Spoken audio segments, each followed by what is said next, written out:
Vamos a orar como siempre y poner el tiempo de esa enseñanza en manos del Señor y que sea el Señor tomando el control de todo. Señor y Dios bueno, en esta mañana nos presentamos delante de tu presencia para que tú, Señor, nos hables a través de la palabra viva y eficaz. Señor, tú conoces lo más íntimo de nuestros corazones. ¿Quién escudriña el espíritu del hombre sino el Espíritu de Dios? Así que, Señor, ahonda hasta nuestros tuétanos y que la palabra viva y eficaz, Señor, haga lo que solo tu palabra puede hacer: dar vida a los muertos, redirigir, redireccionar. Tu palabra es perfecta, que convierte el alma, que alumbra, que da claridad de entendimiento al sencillo. Danos a través de la palabra viva, Señor, lo que ocupamos para empezar a vivir vidas para tu gloria y para tu honra, entendiendo la importancia de la palabra, Señor, pero también de la vida cristiana. Ayúdame a mí a llevar tu palabra con fidelidad. Quita de mi mente, de mi corazón, cualquier pensamiento humano que no te sea agradable, Señor, y que la extracción del texto tal cual tú la dejaste sea lo que priorice en esta mañana, porque es tu palabra, Señor, la única que tiene el poder de cambiarnos.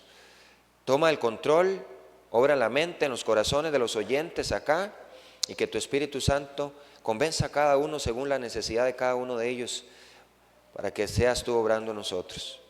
Y aquí tu siervo, Señor, pecador, sí, Señor, que no hay poder ninguno en mí, simplemente soy un vocero.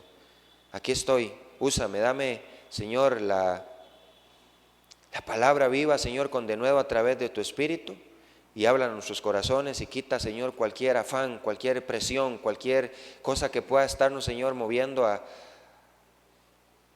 desviarnos de prestar atención con cuidado a la palabra que será compartida en esta mañana. Todo esto lo ponemos en tus manos, en el nombre poderoso de Jesús. Amén y amén. Hermanos,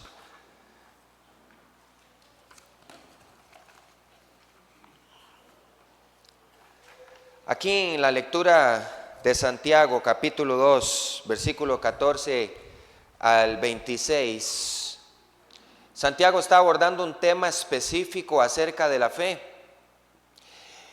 Surge una pregunta muy importante a la hora de continuar con la idea que está desarrollando Santiago en su epístola en el capítulo 2. Y la pregunta es: ¿cuál era verdaderamente el problema en discusión? ¿De qué estaba o en qué se estaba enfocando específicamente Santiago? ¿Cuál era el mensaje específico que desde el capítulo 2 estaba llevando para que los creyentes pudieran escuchar con atención, con suma delicadeza? Era significativamente, hermanos, era el asunto de la fe. Santiago enfatizó en la fe en el glorioso Señor Jesucristo. Lea el versículo 1 del capítulo 2, dice: hermanos míos, que vuestra fe en nuestro glorioso Señor Jesucristo sea sin acepción de personas. Está enfocándose, hablando precisamente, específicamente acerca del tema de la fe. Pero ¿qué pasa con algunos que decían tener esta fe, que decían tener la fe, es decir, la confianza en Cristo, pero su vida, sus acciones, su trato con los demás no concordaba con lo dicho por ellos? Santiago, hermanos, confronta abiertamente su fe. Santiago quiere confrontar a través de esta carta la fe nuestra también, no solo la fe de ellos. Este libro queda ahí, quedó plasmada, estas palabras eternamente permanecerán, dijo el Señor, para también preguntarnos a nosotros mismos qué acerca de nuestra fe. ¿Y qué hace Santiago?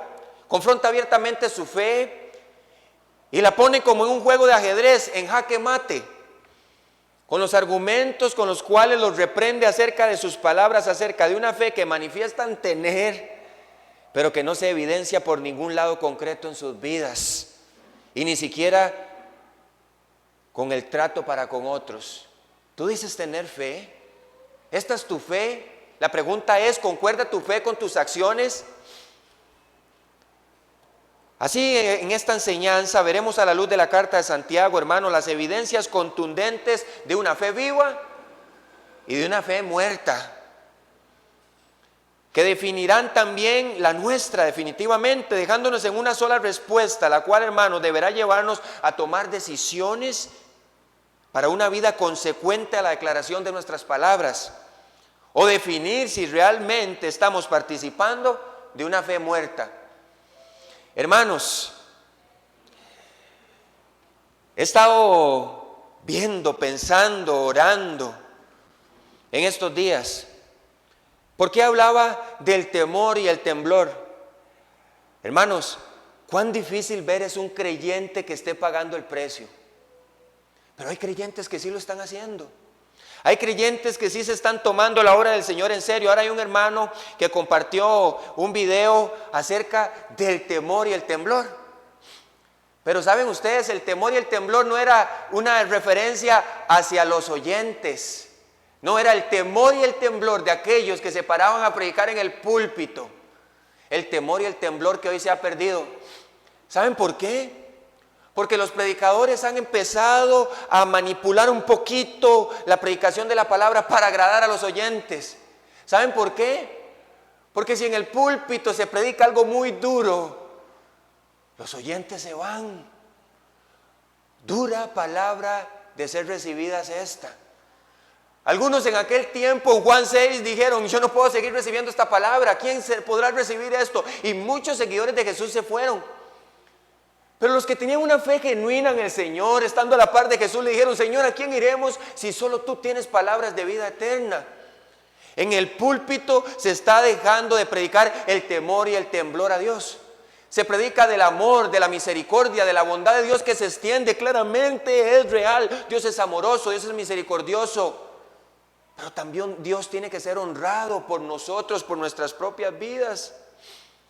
Hermanos, la fe de nosotros tiene que ponerse en cuestionamiento. Examinaos a vosotros mismos si estáis en la fe, dice 2 Corintios 13:5.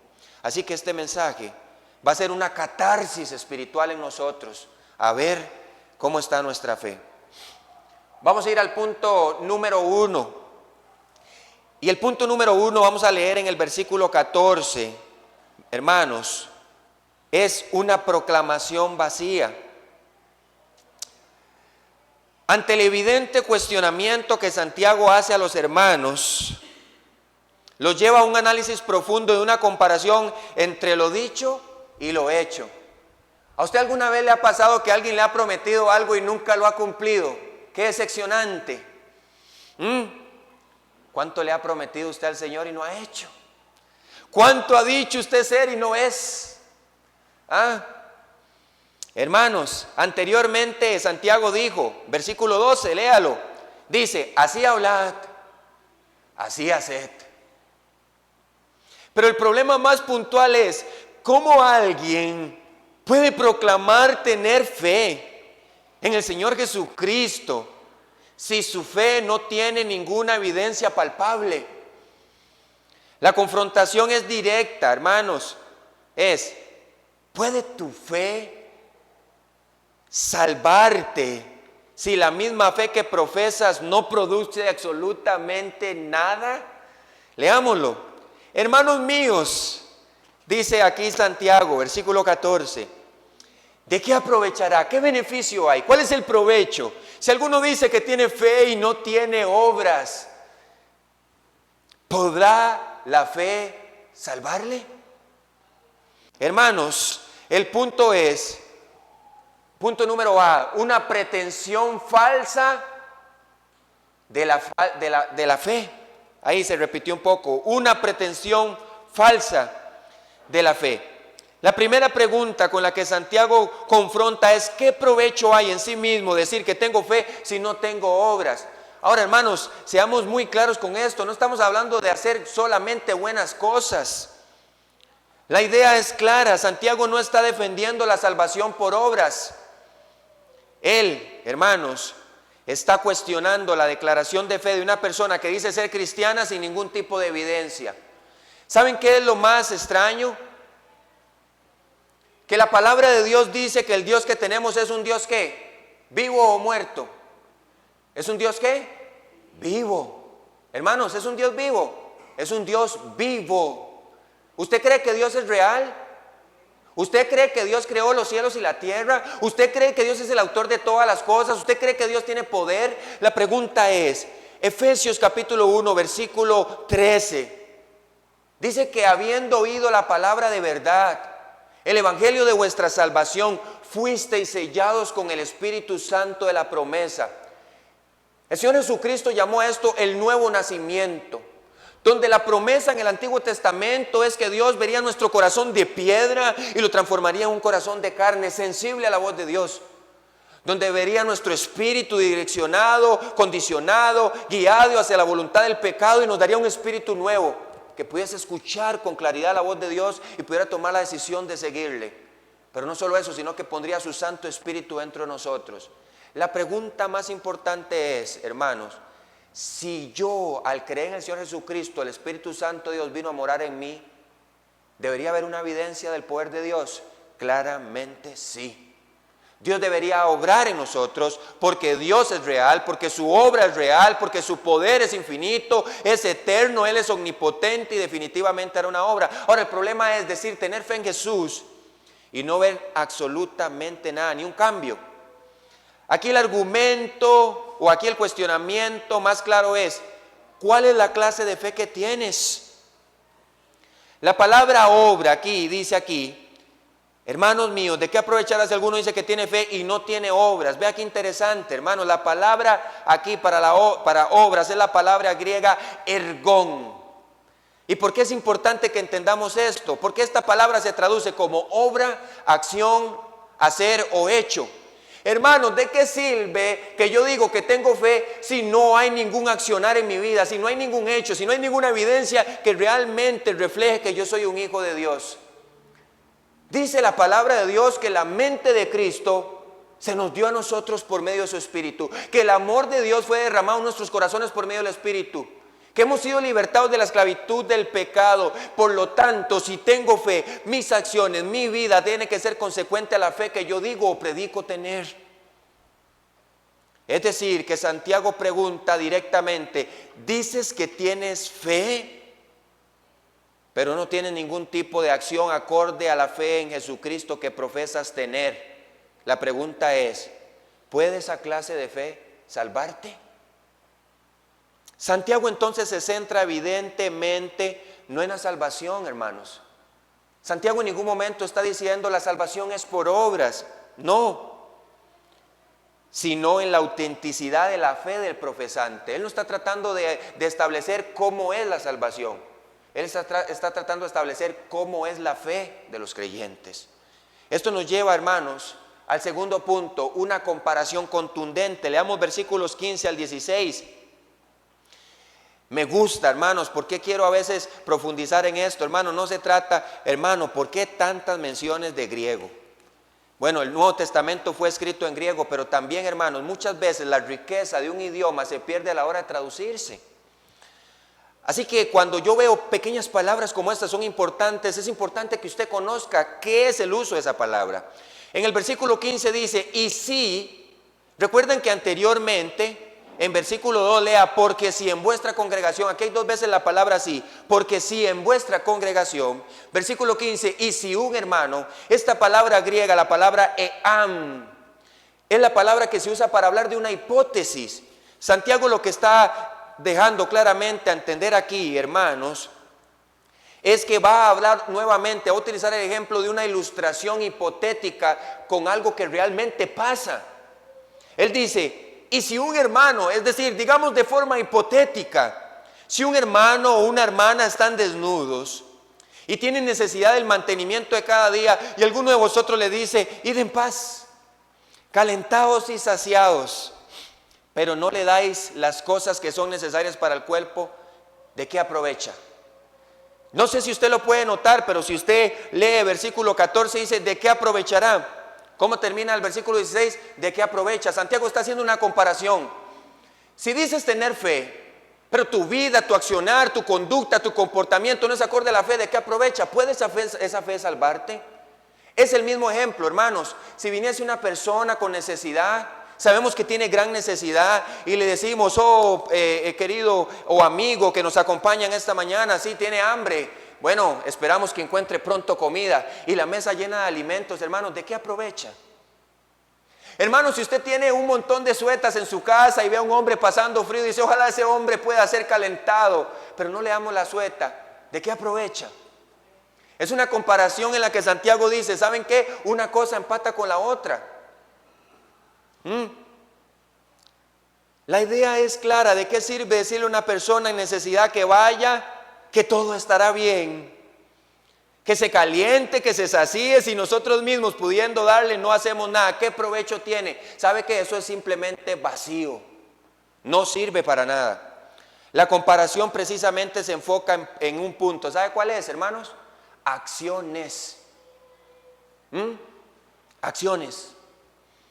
Hemos sabido de personas en esta congregación que han tenido necesidad y hemos accionado en base a esa necesidad. La comparación es exactamente la misma. La fe tiene que producir acciones.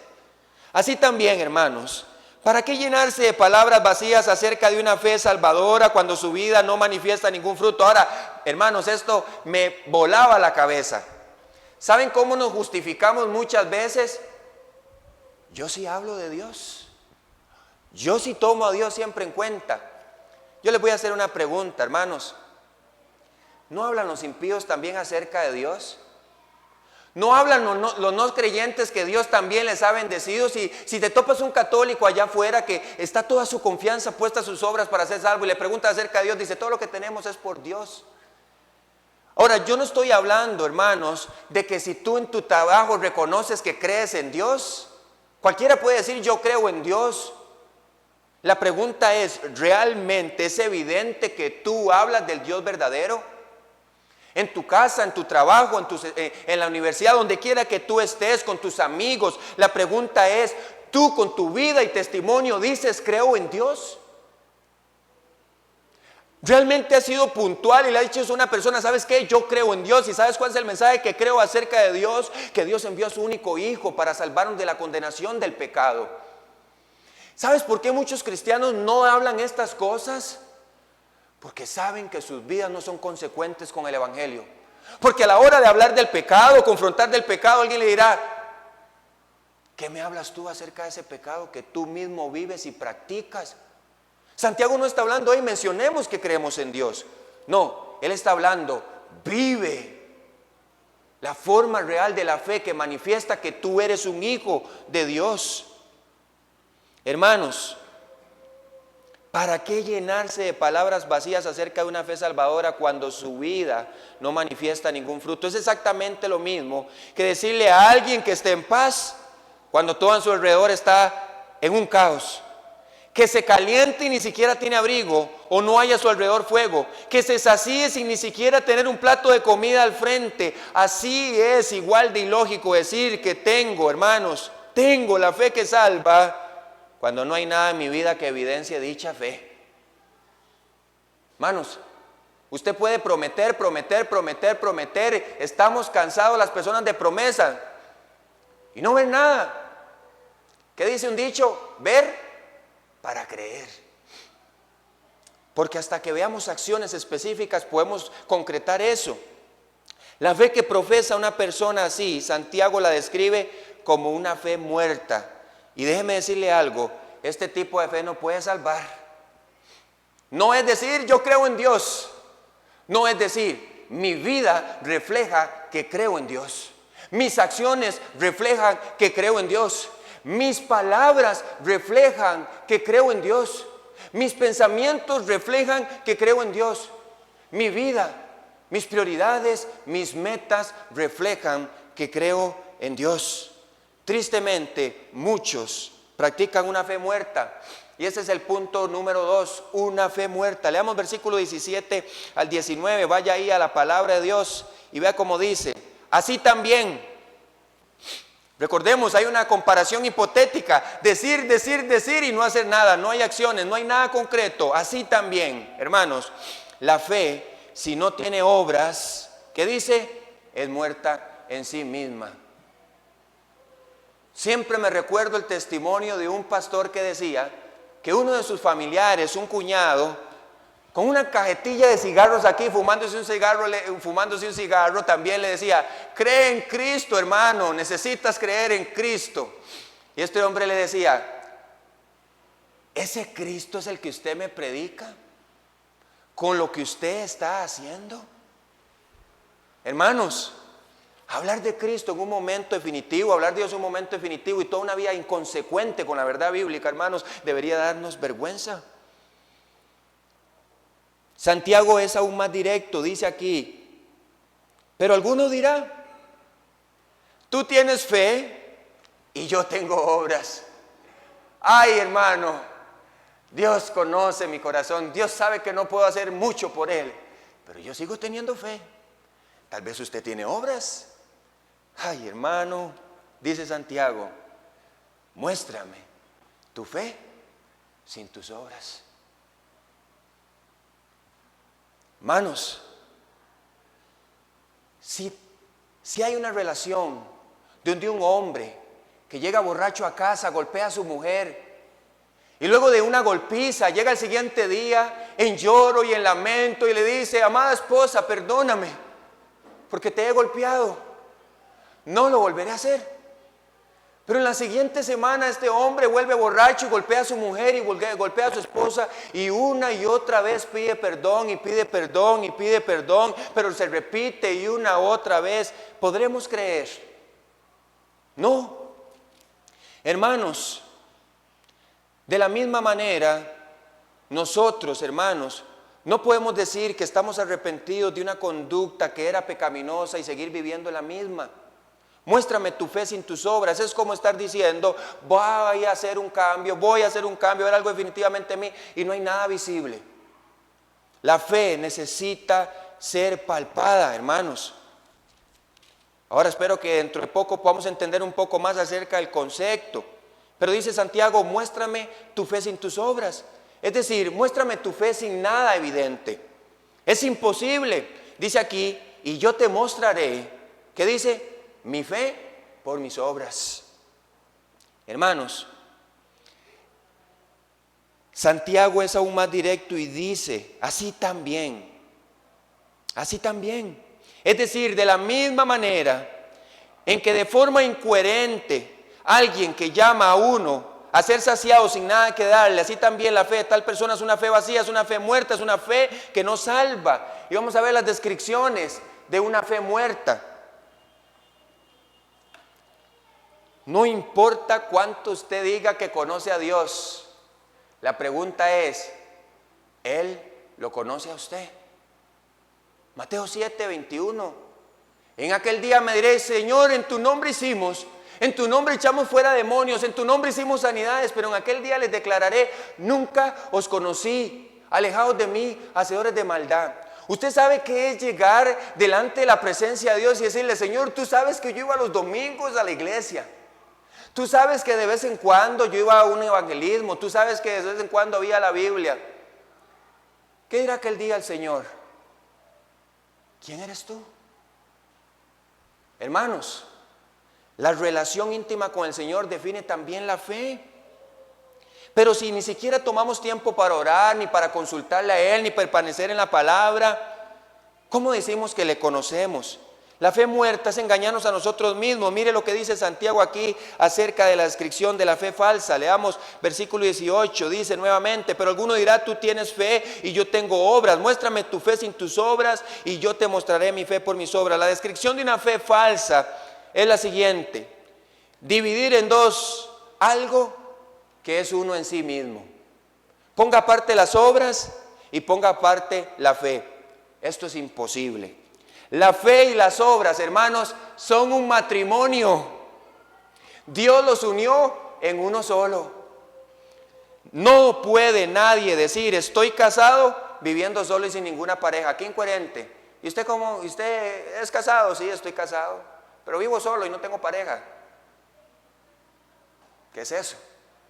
Es incoherente. Ahora usted va a decir, hermano, ¿dónde sacó que la fe y las obras son un matrimonio? Lo vamos a ver, no se preocupe. La fe, hermanos, necesita de las obras y las obras necesitan de la fe.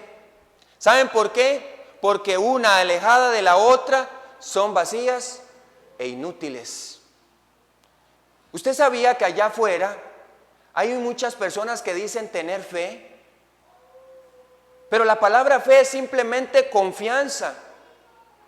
Ahora, hay mucha gente allá afuera que cree en Dios, que cree que Cristo vino, que cree que Cristo murió en la cruz, que cree que Cristo resucitó, y aún así su fe, su confianza está puesta en cualquier otra cosa menos que en Cristo. Ellos creen que por ser buenos serán salvados. Ellos creen que por ser de algún tipo de religión serán salvados. Ellos creen que por hacer ciertos actos de bondad Dios será tan misericordioso que les dejará entrar al cielo, ellos serán salvados. Esta no es la fe que salva. La excusa más errada, hermanos, es decir, tú tienes fe y yo tengo obras. Santiago dice, muéstrame. Léalo. Muéstrame, versículo 18, muéstrame. Hermano, aquí tengo en mi bolsa una llave de un carro último modelo y usted va a decir, muéstrame las llaves. Aquí tengo 100,000 pesos, muéstreme. Tengo fe, muéstremelo. Yo soy cristiano, muéstremelo, muéstramelo. El uso de la palabra griega es aquí deignomí. Es la idea de mostrar algo a través de las evidencias. Santiago dice, ¿tú tienes fe?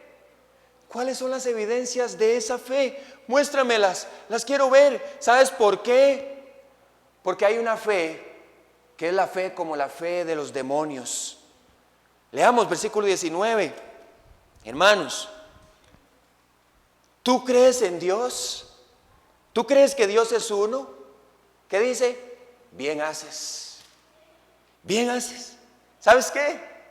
También los demonios creen y tiemblan. Hay muchos cristianos que dicen creer en Dios, pero no tiemblan cuando escuchan su mensaje. Hay muchos cristianos que dicen creer en Dios, pero no les molesta pecar. Hay muchos cristianos que dicen creer en Dios, pero les molesta predicar su nombre para no ser avergonzados delante de sus amigos. Muchos cristianos dicen creer en Dios, pero les avergüenza orar delante de su familia o conocidos. ¿Saben qué? Los demonios al menos tiemblan.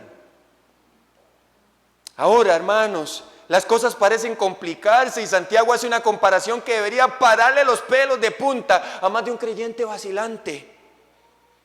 La comparación siguiente es una verdad fría. Santiago dice, ¿tú crees en Dios? ¿Crees que Dios es uno? ¿Sabes quién también lo cree? Los demonios, e incluso ellos tiemblan. Ahora la idea aquí es clara, no hay ningún demonio en la Biblia que sea descrito como un demonio que ha de ser salvado.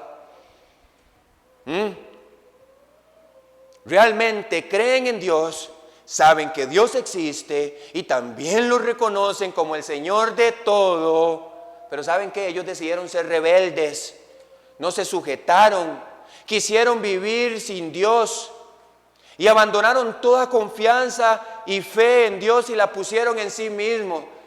Y Dios, hermanos, era plenamente conocido por ellos.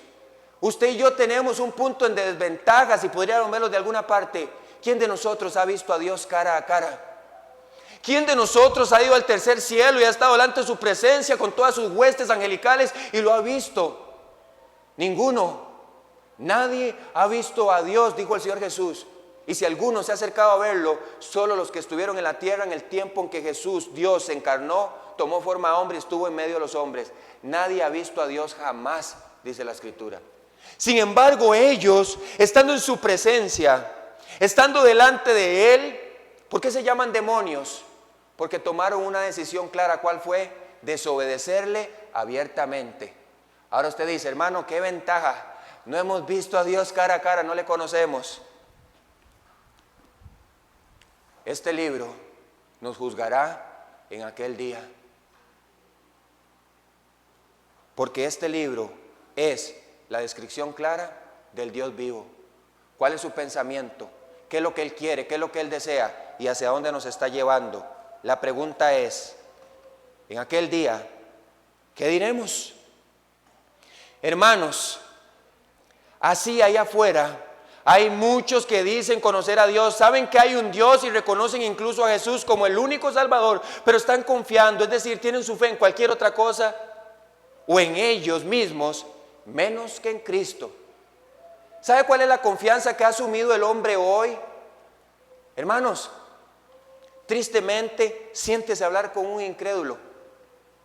Y ellos dicen, recuerdan el evangelismo pasado, algunos que fuimos, nos topamos a un hombre ahí en el Parque Santo Domingo. Empezamos a predicar el evangelio y Alvarito lo ve, él llega ahí más o menos, no tienen ahí unas moneditas porque es que me quedé botado, necesito para agarrar el bus porque no tengo cómo volver a casa. Y Alvarito no perdona nada, ¿verdad? Sí, vea, lo que tengo te doy, tome un tratado y unas monedas.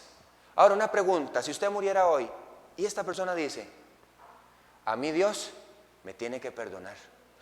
Todos nos quedamos así, ¿será coherente lo que él está diciendo? ¿Será que no ha entendido? Le explicamos, le hablamos del evangelio y él dice, sí, pero Dios sabe que yo soy pecador. Él me tiene que perdonar.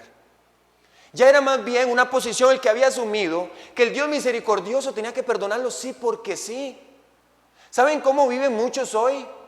Yo no creo que Dios sea tan malo para enviarme al infierno. Yo no creo que Dios tan bueno, tan misericordioso sea capaz de enviar a alguien a la condenación eterna. Hermanos, Dios es justo y dijo que la paga del pecado es muerte, que el impío por su impiedad iba a morir. ¿Y sabes cuál es la misericordia, la gracia, la extensión de ese amor de Dios? Que no teniendo nada que ver con el pecado, que ni siquiera era capaz de acercarse al pecado, viendo la necesidad del hombre, dijo, enviaré a mi Hijo unigénito, lo más preciado, lo mejor del cielo, por lo peor de la tierra, por usted y por mí. Esa es la misericordia y el amor de Dios.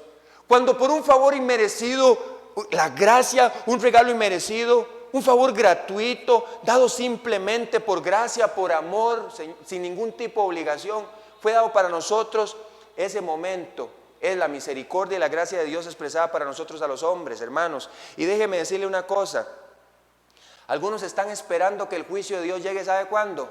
En el Apocalipsis. Nosotros los creyentes somos tan confiados que creemos que podemos vivir una vida ahí claudicando en dos caminos, hoy sí, mañana no, y que diremos, es que todavía hay tiempo, porque todavía no ha venido el Apocalipsis. El Señor aún no ha venido a la tierra a ejecutar su juicio, aún hay tiempo. Como aquellos que dicen, el Señor me da los últimos 5 minutos para arrepentirme, no. Hermanos, denle una ojeada a Romanos capítulo 1. Vamos ahí un momento, vaya a Romanos capítulo 1 y yo le voy a enseñar a usted si Dios está de brazos cruzados ahora mismo, esperando que llegue hasta aquel día. Romanos capítulo 1, versículo 18. Dice, porque la ira de Dios, ¿desde dónde se revela? Dice, se revela desde el cielo. Dios no está esperando a que su Hijo Jesucristo ponga sus pies sobre la tierra y decir, ahora sí, vamos a hacer juicio. Venid todos y pónganse a cuenta, porque ahora sí llegó el último tiempo. Dice que la justicia, la ira de Dios, se revela desde el cielo contra toda impiedad. Es decir, desde allá, en el tercer cielo donde se encuentra el Señor, ya Él está dejando su ira fluir sobre este mundo. ¿Contra quién? Contra toda impiedad e injusticia de los hombres que detienen con injusticia la verdad. Ahora, ¿cómo? Hermanos, vaya al versículo 28, ojalá usted saque el tiempo para leer un poco, porque esto no estaba aquí, pero es importante. Vea lo que dice, y como ellos no aprobaron tener en cuenta a Dios, ¿qué dice? Dios los ¿qué? Los entregó. Hay un momento en el que Dios dice, basta. Dios los entrega ¿a qué? a una mente reprobada para hacer cosas que no convienen, estando atestados de toda injusticia, fornicación, perversidad, avaricia, maldad, llenos de envidia, homicidios, contiendas, engaños y malignidades, murmuradores, detractores, aborrecedores de Dios, injuriosos, soberbios, altivos, inventores de males, desobedientes a los padres, necios, desleales, sin afecto natural, implacables, sin misericordia, quienes habiendo entendido el juicio de Dios, que los que practican tales cosas son dignos de muerte, no solo las hacen, sino que también se complacen con los que las practican. Dios ejecutó el juicio. ¿Y sabe cuál fue? Ahora usted corre por la libre. Imagínese unos segundos sin el control y la presencia de Dios. Ya no hay más gracia, ya no hay más misericordia. Y llegará un momento en que el Dios empezará el juicio por la casa de Dios. Recuerda que lo leímos en Pedro. ¿Y sabe qué dice la Biblia? Horrenda cosa es caer en manos del Dios vivo. Hermanos, Dios no está jugando. Y tristemente, algunos cristianos piensan que no pasa absolutamente nada. El peor de los casos es que usted no sea hijo y al final, hermano, sea bastardo. ¿Por qué el juicio de Dios no se apresura contra sus hijos que están caminando desordenadamente? Hermanos, la comparación es perturbadora junto con los demonios. Una fe vacía, una fe muerta, tendrá el mismo resultado que para los demonios. ¿Sabe cuál es? Una condenación segura y un castigo inminente. Y un castigo inminente. Pero vea lo que dice. Vamos a ir a ver una fe viva. Versículos 20 al 25, hermanos. Santiago ahora se prepara para mostrar su argumento como verdadero, porque él está hablando de mostrar, muéstrame. Algunos deberían estar en cuestionamiento: oh Santiago, hombre religioso, hipócrita, casi un fariseo, ¿cómo cuestionas mi fe? ¿Cómo dices tú, muéstrame? ¿Qué tienes tú para mostrarme acerca de la fe que tú dices que es una fe viva? Santiago ahora se prepara para mostrar su argumento como verdadero a través de las evidencias. Santiago dice: no estoy hablando por hablar, no estoy cuestionando por cuestionar. Que para los creyentes, ¿saben qué? Judíos eran irrefutables, ya que incluso sería negar la vida misma de ellos, su descendencia, su linaje y familia, usando a Abraham como un ejemplo de una fe viva y palpable. ¿Saben qué hace Santiago? ¿Ustedes quieren que yo les muestre una fe viva? Veamos versículo 20. ¿Mas quieres saber, hombre vano, que la fe sin obras es muerta? ¿Cómo podrían negar a Abraham? ¿Cómo podrían negar a Abraham que Dios lo llamó, lo sacó de Ur de los Caldeos, siendo nadie, una persona sin Dios? Porque estaba entregado a los dioses paganos, sin nación, sin poder económico, no teniendo un imperio, no siendo un rey, no siendo un gobernador, un hombre común y corriente, que Dios lo vio, tuvo misericordia y lo llamó aparte para hacerlo uno de su pueblo. De un hombre nacen hijos de la promesa, los patriarcas, y estos hijos una nación como las estrellas. Santiago usa este ejemplo innegable para ellos. Es como que yo diga: no, mi mamá no es mi mamá. ¿Y de dónde salió usted? Exactamente lo mismo, es algo ilógico de negar. Ellos no podían negar que venían de la descendencia y el linaje de Abraham. Por eso pone a Abraham como ejemplo. Mire lo que dice aquí claramente. ¿Quiere saber, hombre vano, que la fe sin obras es muerta? Hermanos, las evidencias de una fe viva. La idea central vuelve a ser la misma, no es la de la salvación, sino de la autenticación de la fe. No estamos hablando de la salvación por obras, estamos hablando: ¿es tu fe auténtica? Si Santiago estuviera hablando, como dice el credo católico romano, que las obras son la base de nuestra salvación, entonces habría una contradicción clara de las Escrituras, ya que a Pablo aborda este tema en Romanos 4, el 1 al 5. Léalo, mire lo que dice aquí.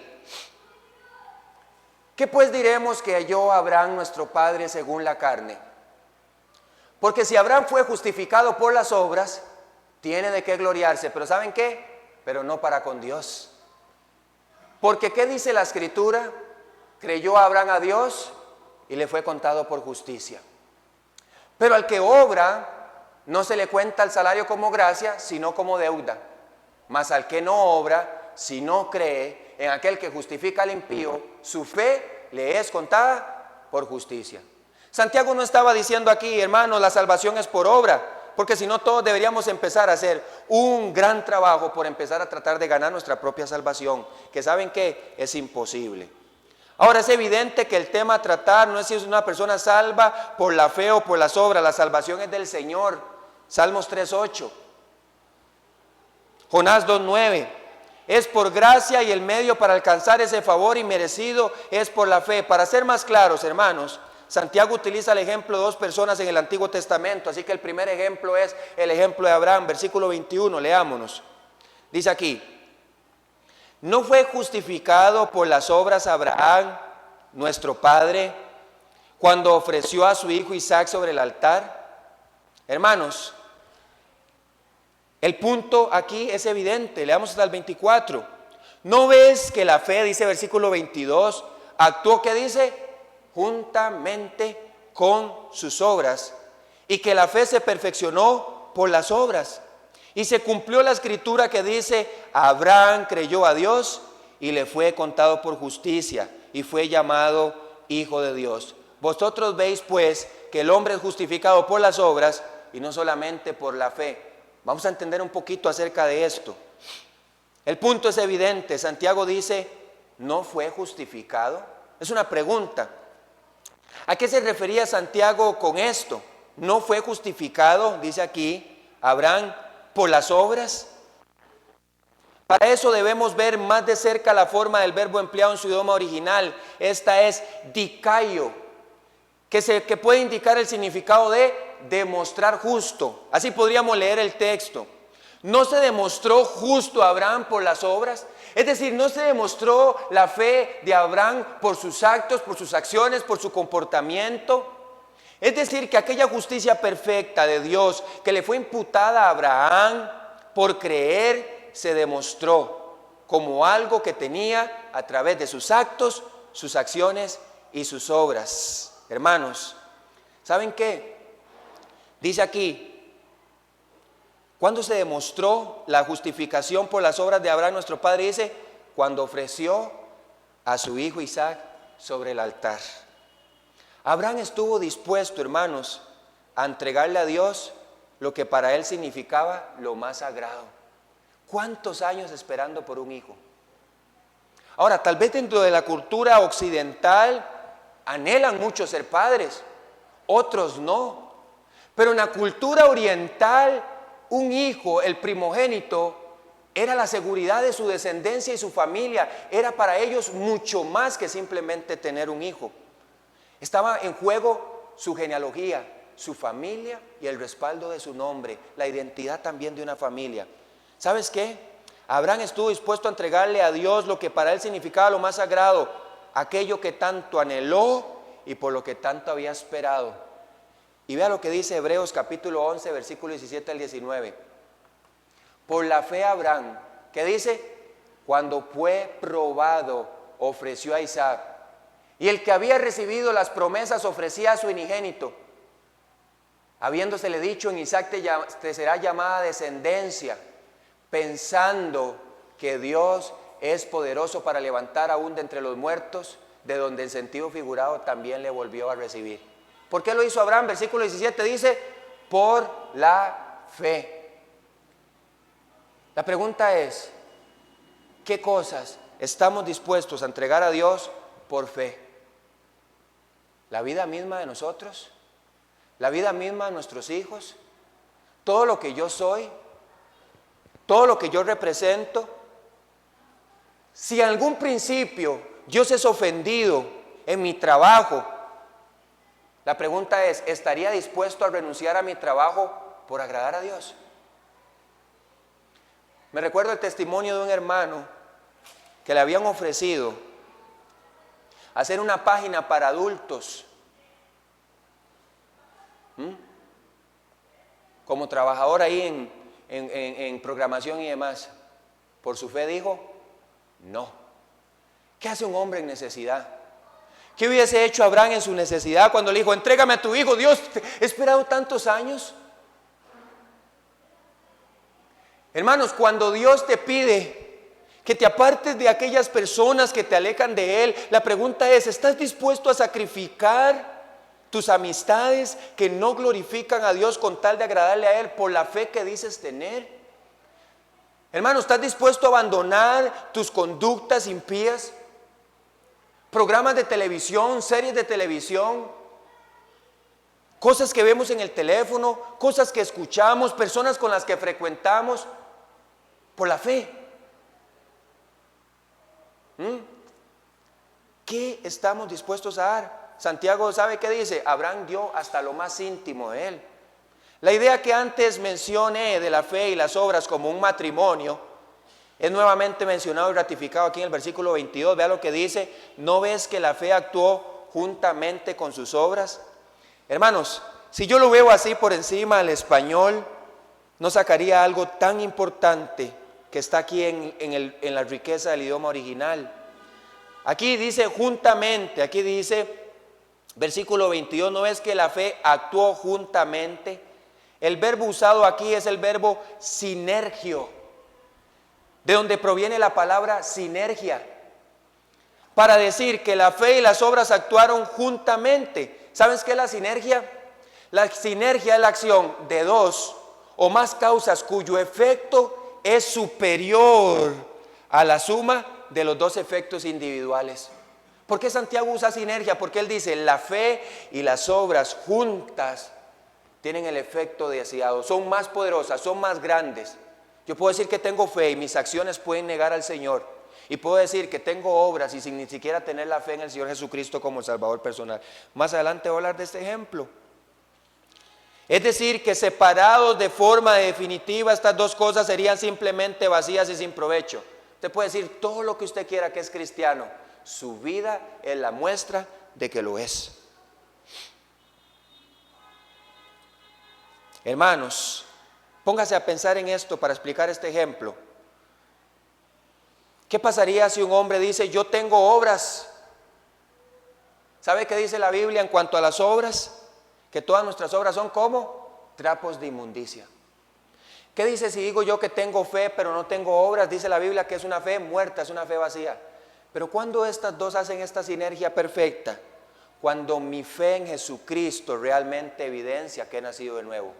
Fuimos creados en Cristo Jesús para buenas obras. Entonces aquellas buenas obras que eran inútiles para salvar, para recibir algún resultado específico delante de Dios, ahora en la fe estas buenas obras tienen sentido y tienen valor. No importa si usted dio mucha comida a los pobres antes de venir a Cristo. ¿Sabe cuál era el énfasis de esas obras? Qué bueno soy yo. La gloria era para nosotros. Pero ahora, cuando la fe en el creyente actúa y sabemos que todo es de Él, proviene de Él, toda buena dádivia desciende de lo alto, del Padre de las luces. Cuando vamos a la gente decimos, Señor, a ti sea la gloria y la honra. Porque cuando yo estaba desnudo y con hambre, me cubriste, me saciaste. Y la mejor forma de manifestarlo es ver la necesidad de los otros y recurrir a ellos. Y cuando ellos me pregunten, decirles, es Dios, proviene de Dios, es el amor de Dios, la gloria sea para Dios. Sacrificios vivos, hermanos.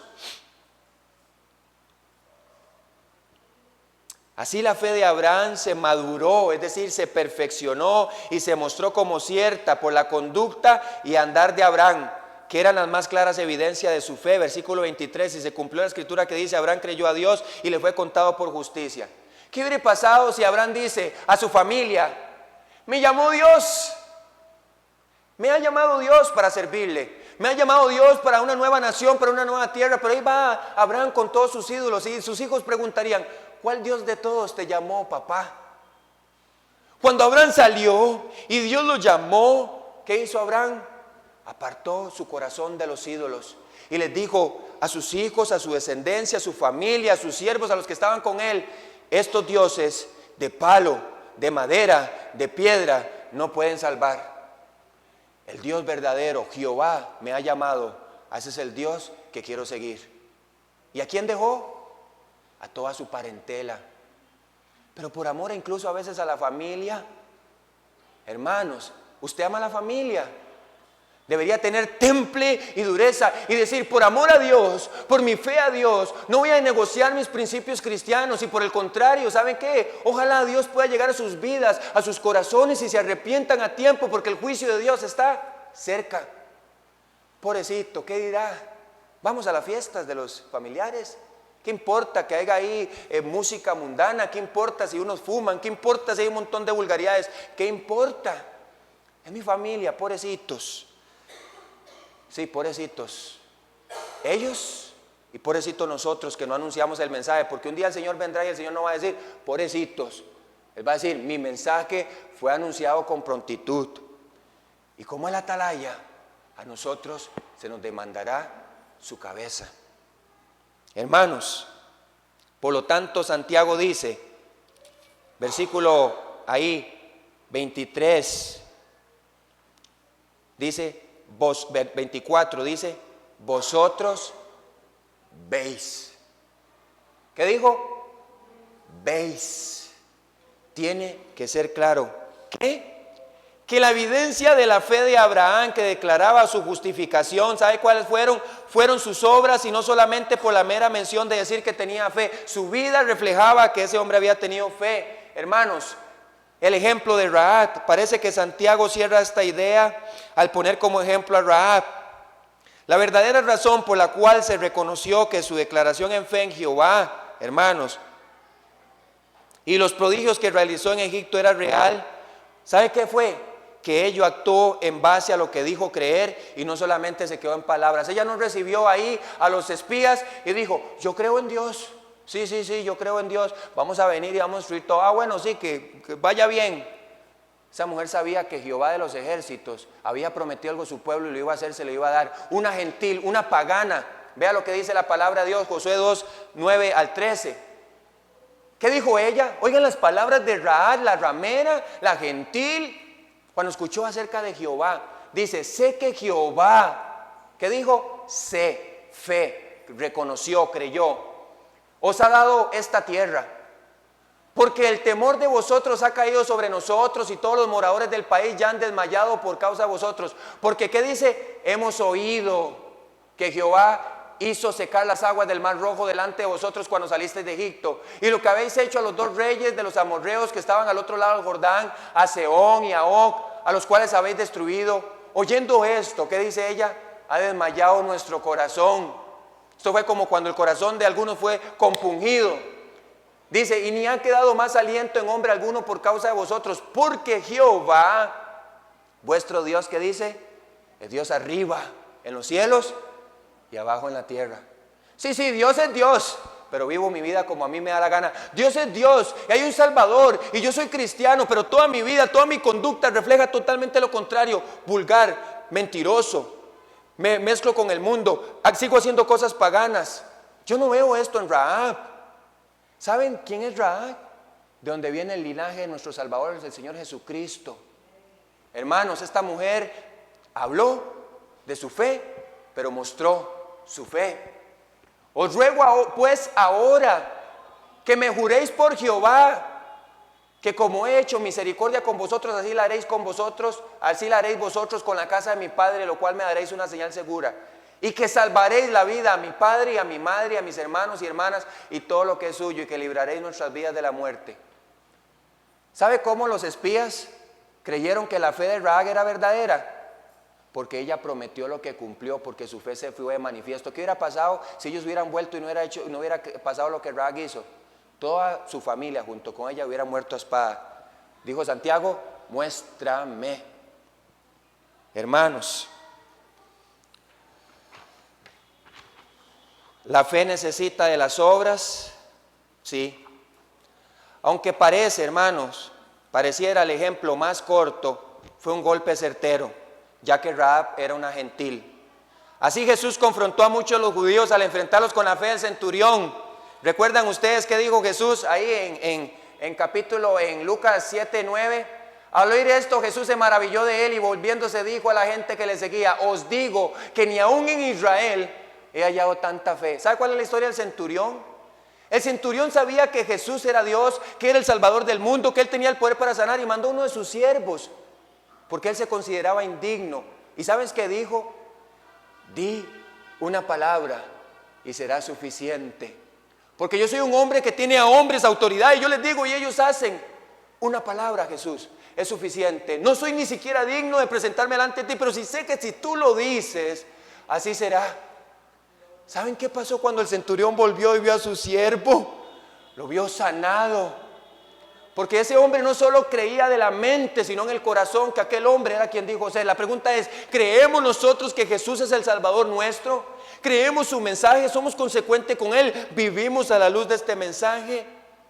Así Santiago parece que dejó claro un mensaje necesario y contundente que desafiaría y dejaría en cuestionamiento la declaración de fe de los hermanos al verlo sin ningún fruto evidente. Hermanos, cerramos con esto. Conclusión, una resolución absoluta. Mire lo que dice Santiago en el versículo 26. Porque como el cuerpo sin espíritu está muerto, así también la fe sin obras está muerta. Hermanos, Santiago termina con una analogía, como una declaración la cual deja sin ningún argumento. Porque el cuerpo sin espíritu está muerto, así también la fe sin obras está muerta. Una fe que no se evidencia a través de hechos concretos no puede salvar. Puede decir usted toda su vida que es cristiano, su vida lo va a demostrar. Esa no es la fe en el Salvador del mundo, en Cristo Jesús, hermanos. Una fe de palabras, no. Es una fe que se evidencia en lo interno, que luego se refleja en lo externo. Definitivamente. Cerramos con esta frase de John Walvoord. La fe sin obras es una fe inútil, improductiva, estéril, árida, está muerta. Se pueden decir grandes cosas acerca de un cadáver que se supone que ha vuelto a la vida, pero si no se mueve, si no tiene signos vitales, si no hay pulso, si no hay latido de corazón, todavía está muerto. Las falsas pretensiones quedan silenciadas por las evidencias. Hermanos, ¿hasta cuándo seguiremos diciendo tener fe y no vivir a la luz consecuente de la fe que predicamos? Que el Señor, hermanos, nos haga temblar con temor y temblor, porque ese día se acerca. Él está pronto a llegar, vendrá por su iglesia. Si usted está con Él, ¿se irá usted con Él? Sus amigos, usted los quiere, a sus familiares usted los ama. Predique las buenas nuevas, pero viva las buenas nuevas. Comprométase con Dios, comprométase con su palabra, comprométase con la iglesia, no con San Pablo para Cristo, no, la iglesia del Señor Jesucristo, para que usted junto con los que hemos tomado una decisión, como dijo Josué, yo y mi casa serviremos al Señor, anunciemos las buenas nuevas, que aunque pecamos, aunque fallamos, tenemos el valor de poder decir al final, Señor, heme aquí, envíame a mí, dispuesto, quiero serte fiel, quiero serte útil, quiero vivir para tu gloria, quiero ser ejemplo delante de los demás.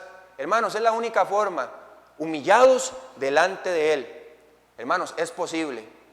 Lo he visto en hombres que pagan el precio. Se lo digo porque lo conozco. Conozco un hermano, su nombre es Miguel Shushu, es un nombre que él usa falso. Pero él es un islamita que se convirtió al cristianismo.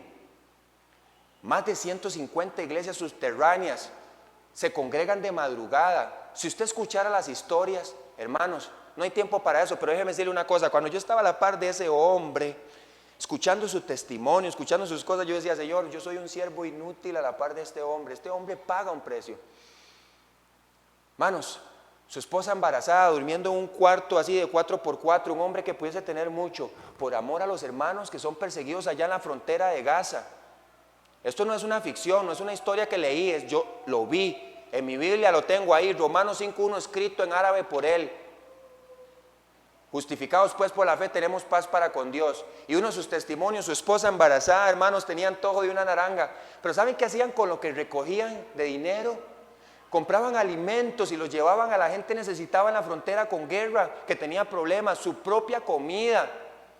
Entonces el hombre sale, tiene que subir ahí por la parte de las montañas, todo el árido campo, todo esto, y ve a un señor, un vendedor, y tenía aquellas naranjas.